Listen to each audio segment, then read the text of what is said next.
इसमें लिटरली हमें like 14 to 15 भी मिल रही थी हमें इसकी माइलेज जब हम जा रहे थे। अच्छा, तो इसकी माइलेज हमें काफ़ी अच्छी मिली थी। और अभी तो मैंने देखा है कि कितनी चल रही है? अभी इसकी माइलेज जो है 9 किलोमीटर, मतलब नॉर्मल सिटी में आपको अगर आप सुकून से चलाएं इकॉन पे या फिर नॉर्मल? इकॉन पे या नॉर्मली डिपेंड करता है। जैसे अभी ना मेरा भाई चला रहा था इससे पहले, तो वो उसकी थोड़ी ड्राइविंग थोड़ी तेज़ है, तो फिर वो उसको 9 मिलती है। अभी तो मैंने चलाना शुरू करी है, मुझे जो यूजुअली मिलती है वो 10 के करीब मिलती है, 10 to 10.5। बिस्मिल्लाहिर्रहमानिर्रहीम, अस्सलाम वालेकुम फ्रेंड्स। आज हम लोग आपके लिए Honda civic 2020 top of the line variant, basically इसका एक ही वेरिएंट आता है, उसके अलावा एक टर्बो आता है, तो उसका हम लोग लाए हैं आपके लिए ओनर्स रिव्यू। और हमारे साथ इस गाड़ी के ओनर तलहा भाई मौजूद हैं। तो फर्स्ट ऑफ ऑल तलहा भाई ये बताएं कि आपने गाड़ी कब ली, कितने की ली? मैंने गाड़ी 2020 में ली थी, अबाउट 44 लाख की। 44 lakh on the road price बढ़ी थी आपको? जी। तो क्या प्रोसेस हुआ, मतलब डिलीवरी टाइम कितना लगा? डिलीवरी टाइम इसका 2 मंथ्स था तब, 2 मंथ्स था तब जब हमने बुक कराई थी। उसके बाद 2 मंथ्स के बाद हमें मिल गई थी ये गाड़ी। सही।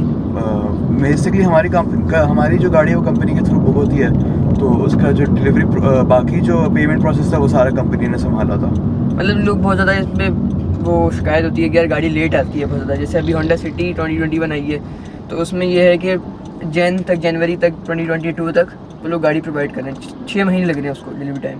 तो ऐसा है कि होंडा लेट करती है? होंडा यूजुअली, मतलब जहाँ तक मेरा एक्सपीरियंस है, होंडा से हमें तो कभी नहीं हुआ मसला एज सच। हमें तो ऑलवेज ऑन द टाइम गाड़ी मिली है। अच्छा। और जल्दी मिली है, या फिर जैसे 2 मंथ्स उन्होंने कहा था इस बार 2 मंथ्स में यूजुअली जल्दी भी दे देते हैं कभी कभी। और बस ऐसे ही हमारा तो काफ़ी अच्छा एक्सपीरियंस रहा है फिलहाल होंडा से।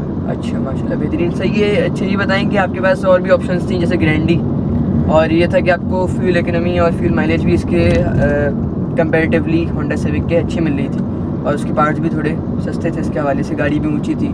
तो क्या आपने क्यों कंसिडर किया कि यार हमें यही गाड़ी लेनी चाहिए? सिविक, क्योंकि जैसे सिविक का एक क्लास है, जैसे वो क्लास मोस्टली मुझे नहीं लगता जैसे कि ग्रैंडे में आती है। और प्लस सिविक के बस एक लुक थी, एक फील थी, एक राइड थी जो बस अच्छी लग रही थी। कंफर्ट लेवल इसका मुझे काफ़ी बेहतर लगता था ग्रैंडे के मुकाबले में। प्लस इसकी लो डाउन जो हाइट है इसकी, थोड़ी लो है गाड़ी, उसका ये फ़ायदा है मेरे पास कि ना मुझे पर्सनली पसंद है स्पोर्ट्स कार्स और low to the ground driving experience. तो फिर मेरे लिए हैंडल उस टाइप का, जी मेरे लिए, जी इसका स्टीयरिंग भी प्रिसाइज है रिलेटिव, और ये मेरे लिए बिल्कुल बहुत अच्छी फिट हुई थी। प्लस मेरे अब्बू को भी पसंद थी, तो फिर हमने यही ले ली।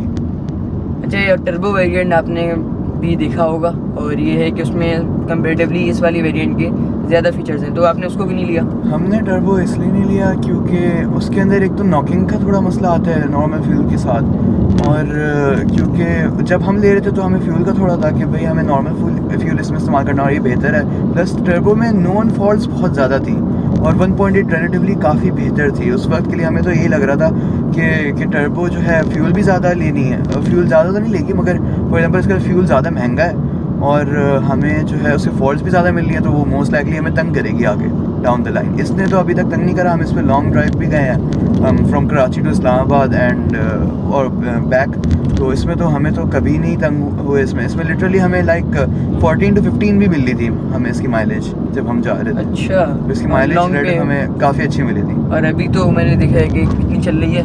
अभी इसकी माइलेज जो है 9 किलोमीटर, मतलब नॉर्मल सिटी में आपको अगर आप सुकून से चलाएं इकॉन पे या फिर नॉर्मल?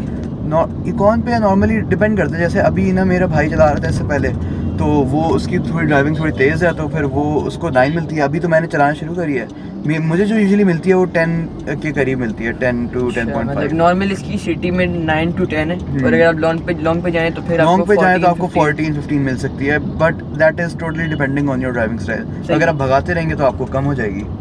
अच्छा, सही। हम लोग इसमें ज़्यादातर इस रिव्यू में एक्सपीरियंस की बात करेंगे। अगर आपको गाड़ी के फीचर्स के बारे में जानना है तो ऊपर आई कार्ड में लिंक आ रहा होगा वीडियो के, तो आपको उस गाड़ी का रिव्यू मिल जाएगा, तो आपके सारे फीचर्स आप उसमें जान सकते हैं। हम लोग इनसे बेसिकली इनका एक्सपीरियंस ही पूछ रहे हैं। अच्छा तला भाई ये बताएगा, कभी गाड़ी ने आपको मतलब ऐसा लगा है किसी पॉइंट पे कि गाड़ी थोड़ी अंडर पावर है?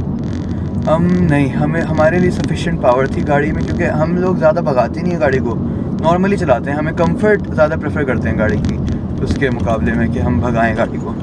ऑब्वियसली हमारे लिए तो अंडर पावर्ड तो नहीं फील हुई कहीं से भी, it's adequately powered, not too over powered के इसकी पावर बस सही लगती है हमें। और इट्स बीन कॉल्ड कि ये गाड़ी जो है ना बहुत ज़्यादा लिफाफा कहा गया था इसको सोशल मीडिया पे, और बहुत मजाक बनाया था कि यार लिफाफा है, और जब स्पीड में आ जाती है तो काफ़ी वो करने लगती है। To my experience that is not true, क्योंकि हमने ना वैसे ही मजाक में भगाई थी 170 तक on the motorway under ideal circumstances. हमने इसको देखा था कि हमारे आगे पीछे कोई नहीं है, तो हमने भगाई थी इसको 170 तक, and at that time it was like totally planted, और हमें तो नहीं फील हुआ कि हम लोग बहुत कोई तेज़ जा रहे हैं, बहुत गाड़ी हिल रही है।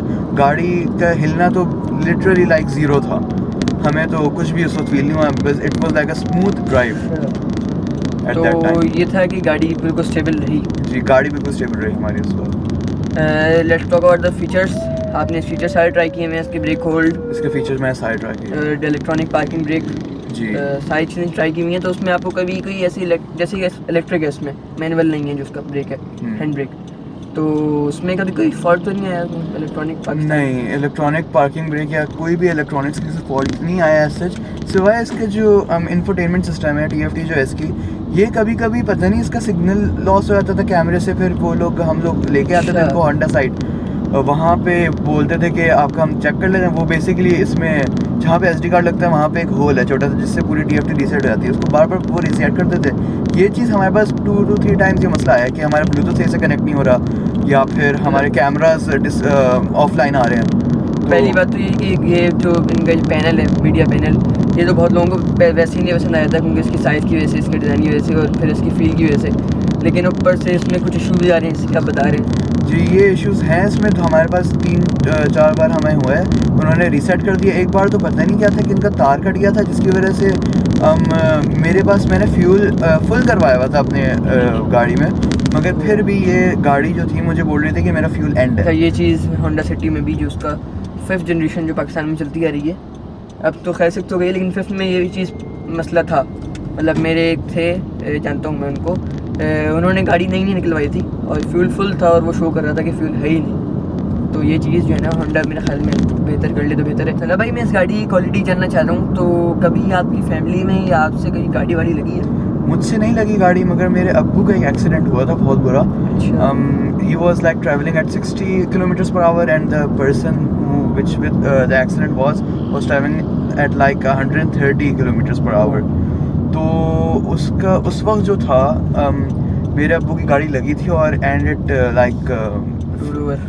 it rolled over and hit a pole. Like the pole saved my father's life at that time.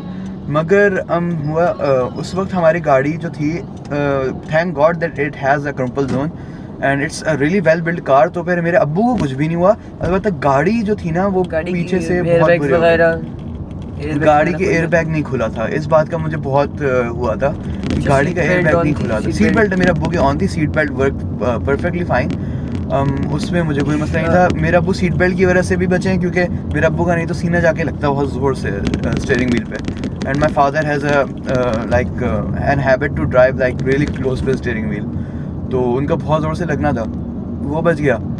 But the car like was in total loss. Like हमने सोचा कि हमारी गाड़ी इंश्योर्ड थी, हमने कहा कि हम इंश्योरेंस से ले लेंगे पैसे इसके, मगर इट वाज लाइक हम इंश्योरेंस वालों ने हमें कहा कि you should just buy a new car. It was the same Civic, but insurance told us to buy a new car because तो उसमें आपको क्या प्रोसेस रहा? मतलब सारे पैसे ही उन्होंने पे किए क्या, फिर आपने भी कुछ? नहीं, उन्होंने हमें थोड़े पैसे दिए, फिर बाकी हमने खुद पे किए, फिर हमने उसके लिए हमने फिर एक नई सिविक ले ली, बट या दैट वाज इट। सही। तो द वीक पॉइंट वाज कि इसका एयरबैग नहीं खुले। या दैट वाज रियली सरप्राइजिंग, इसके एयरबैग्स नहीं खुले। तो आपके डिसअपॉइंट हुए या फिर नहीं बस सही है यार? नहीं, ये बहुत बड़ी डिसअपॉइंटमेंट थी, क्योंकि एयरबैग्स नहीं खुले तो इससे किसी की जान जा सकती है आराम से। बिल्कुल। मगर यार ये पाकिस्तान में बहुत सारी गाड़ियों में देखने को मिला है कि गाड़ी लग जाती है और एयरबैग्स नहीं खुलते, तो बहुत बड़ी चीज़ है, आम बात नहीं है। एयरबैग ना खोलें तो फिर खतरनाक हो सकता है। Unless you are one of the type that you want to go out like real man and not have airbags, तो वो अलग बात है। वो अलग बात है। Let's talk about the maintenance of the car. मतलब लोग, बहुत सारे लोग उसको चूज़ नहीं करते क्योंकि इसकी मेंटेनेंस बहुत ज़्यादा हाई है। तो आपका क्या कहना है इस बारे में कि यार as far as maintenance is concerned, मुझे तो इसकी मेंटेनेंस कोई इतना मसला नहीं लगा। It's good car. इसकी मेंटेनेंस मतलब लाइक वंस और ट्वाइस अ मंथ हम इसकी सर्विस करवा लेते हैं, लाइक बस डस्ट पार्टिकल्स और वो चीज़ें, और डेली कार वॉश होती है। इसके बजाय तो हमें कोई मतलब मेंटेनेंस का तो ऐसा नहीं होता मसला। और जो पेट्रोल कंज्यूम करती है इसके हवाले से पेट्रोल ये कंज्यूम तो कर, उसकी मैंने माइलेज आपको बताई है कि लाइक 9 to 10 में मिलती है। कितना खर्चा हो जाता है अंदाज़न महीना? लाइक महीने में 7-8 हज़ार का खर्च होता है। हम लोग काफ़ी चलाते हैं गाड़ी, तो 7-8 हज़ार 9 हज़ार का खर्च हो जाता है पेट्रोल। सही, फिर भी कम है कंपेरेटिवली और गाड़ियों से। अच्छा, ये इसका आपने रिबॉन्ड भी चलाई है? जी, मैंने रिबॉन्ड भी तो चलाई है। मैं पूछना चाह रहा हूँ कि रिबॉन्ड ज़्यादा पेट्रोल कंज्यूम करती थी या फिर ये? सेम है ऑलमोस्ट, मतलब अच्छा जी, उसका मतलब ऑलमोस्ट सेम था fuel mileage. Rebound was a really marvellous car, बहुत अच्छी लगती थी मुझे, कामयाब मॉडल था एक तरीके से। बहुत और अच्छी। ये सीन था कि पावर के हवाले से आप मतलब ये ज़्यादा पावर थी या फिर वो? I would say that Comparatively. initially जैसे ये this car is a little sluggish in its drive, normal drive mode. Sports में डालूंगा तो फिर सही है, फिर it's really responsive. मगर normally for driving it's a bit sluggish. तो it was like all time sports mode. It was not sluggish at all. At least I did not feel it was sluggish. वो गाड़ी अच्छी थी and I really loved that car. अच्छा, मतलब दोनों ही तकरीबन normal? जी, दोनों ही तकरीबन नॉर्मल थी। मतलब Honda has always like delivered on it's word, मगर सिवाय एक बार के जो रीबॉन्ड के बाद जो मॉडल आया था, उसको रीबर्थ कहते हैं शायद, तो वो रीबर्थ कहते हैं बिल्कुल। वो इतना अच्छा नहीं था, वो मुझे अच्छा नहीं लगा बिल्कुल भी। It was a flimsy car, मतलब मुझे इतनी प्लांटेड नहीं लगती थी वो। This car is planted and rebound is also a और हेवी कार। रीबर्थ थोड़ी सी ना ड्राइवर फोकस्ड कार है, थोड़ी सी उसका जो इंटीरियर है Yeah. वो ड्राइवर फोकस्ड है। वो चीज़ भी बहुत सारे लोगों को नहीं पसंद आई। दैट्स वाई वो उतनी नहीं बिकी जितनी ये जनरेशन बिकी और 8 जनरेशन रिबॉन्ड बिकी। तो हमने फीचर्स की बात कर ली, एक्सपीरियंस की बात कर ली। ये बताइए कि आज के मतलब जो दौर चल रहा है इस वक्त, ऑन द रोड ये तकरीबन 47-48 की पड़ती है। अराउंड 5 मिलियन, मतलब मेरे पास अगर 5 मिलियन हो तो मुझे गाड़ी चूज़ करना सही है? क्योंकि 5 मिलियन में तो बहुत सारी गाड़ियाँ आ गई हैं आपके पास।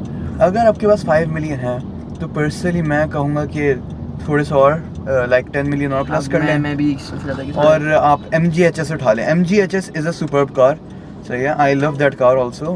वो जो है like I would never tell you to buy a Sportage over an MGHS। I just really hate Sportage. मुझे नहीं पता क्यों, मगर उसकी styling, it's a good exterior styling उसकी अच्छी है, बट इंटीरियर उसका मुझे बहुत चीप सा लगता थोड़ा सा है। ये है कि पुराने स्टाइल का, या इसका इंटीरियर जो मुझे बहुत थोड़ा अजीब सा लगता है।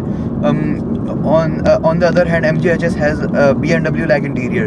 It's like really good and posh. It's filled with posh materials, तो मुझे वो काफ़ी अच्छी लगती है गाड़ी।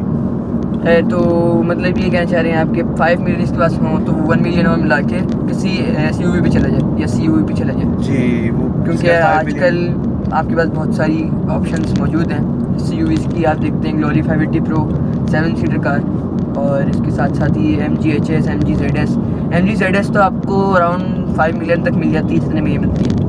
या मगर MGZS का मैं कहूँगा कि you should wait on that car, क्योंकि यहाँ पे हमारे पास इतनी अमेनिटीज़ नहीं है कि हम लोग अफोर्ड कर पाएँ। मतलब for example for long range drives कि हम एक इलेक्ट्रिक व्हीकल ले पाएँ, क्योंकि हमारे पास इलेक्ट्रिक चार्ज स्टेशंस नहीं है। अभी पूरा निज़ाम हमारे पास मौजूद नहीं है कि हम लोग गाड़ी को चार्ज भी कर सकें और लॉन्ग पे लेके भी जाएँ।